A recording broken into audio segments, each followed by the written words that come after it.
کرتی ہے پیدا وہ خود دشواریاں، پھر بناتی ہیں انہیں آسانیاں، پاب گل ہو کر حیات تیز گام، تازہ کر لیتی ہے خود ذوق خرام۔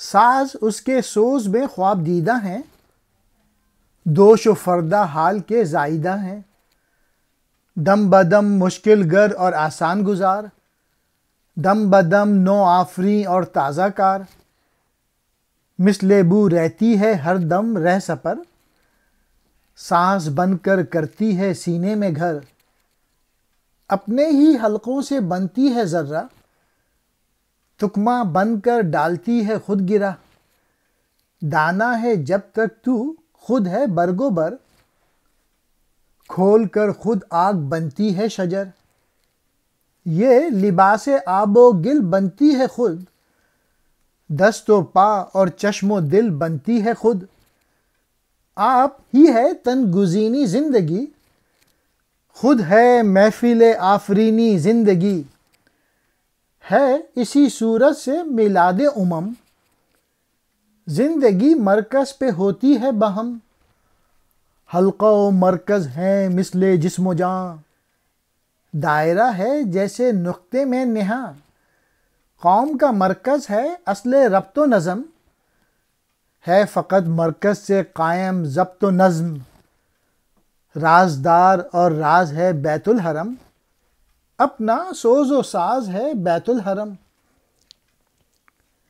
جتنی مشکلات جمع ہو جاتی ہیں انہیں آسان بھی کر لیتی ہے زندگی۔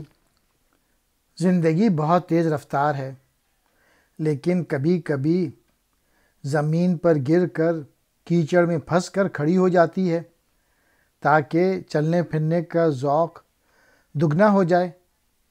اس کے سوز میں ساز سویا ہوا ہے، اور جب وہ آج کی شکل اختیار کر لیتی ہے تو گزشتہ کل اور آئندہ کل بھی پیدا ہو جاتا ہے۔ ہر لحظہ مشکلات بھی پیدا کرتی ہے تاکہ جد و جہد کا جذبہ ابھرے، ساتھ ہی آسانیاں بھی پیدا کر لیتی ہے۔ غرض زندگی ہر وقت نئی نئی اور تازہ چیزیں پیدا کرنے میں مصروف ہے۔ اگرچہ زندگی خوشبو کی مانند ہر وقت تگ و تاز میں لگی رہتی ہے، تاہم جب کسی سینے میں ٹھہر جاتی ہے تو ساز بن جاتی ہے۔ زندگی اپنے ممکنات کے رشتوں کا جال اپنے آپ پر بنتی رہتی ہے، کبھی گرا کھا کر گھنڈی بن جاتی ہے۔ جس طرح ایک بیج کے اندر درخت کے پتے اور پھول پوشیدہ ہوتے ہیں، اسی طرح زندگی جب اپنے آپ پہ نگاہ ڈالتی ہے تو درخت بن جاتی ہے، پھر مٹی اور پانی سے جسم کا خلق تیار کرتی ہے، اس میں ہاتھ پاؤں، آنکھ اور دل وجود میں لاتی ہے۔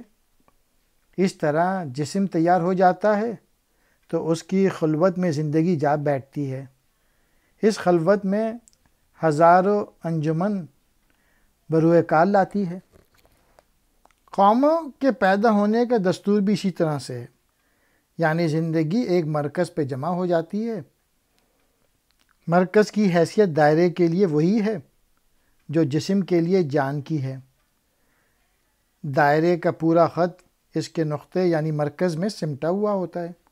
قوم کا ربط اور ضبط بھی ایک ہی مرکز ہی سے وابستہ ہے، اور اس کے کاروبار میں دوام مرکز ہی کی بدولت پیدا ہوتا ہے۔ ہماری زندگی کے بھیدوں کا حامل اور خود بھید بیت الحرم یعنی کعبہ ہے۔ ہمارا سوز اور ساز، ہمارا رنج اور راحت، ہمارا دکھ اور سکھ اسی سے وابستہ ہے۔ پاب گل کیچڑ میں پھنسے ہوئے پاؤں، مجبور اور بے بس، تیز گام کہتے ہیں تیز رفتار۔ ذوق خرام، چال رفتار کا ذوق۔ خواب دیدہ، سوئے ہوئے۔ مشکل گر، مشکلیں پیدا کرنے والی۔ آسان گزار، آسان گزارنے والی۔ نو آفریں، نیا پیدا کرنے والی۔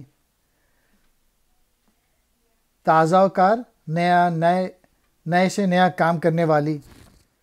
از آب و گل مٹی کے خمیر سے گزینی اختیار کر لیتی ہے۔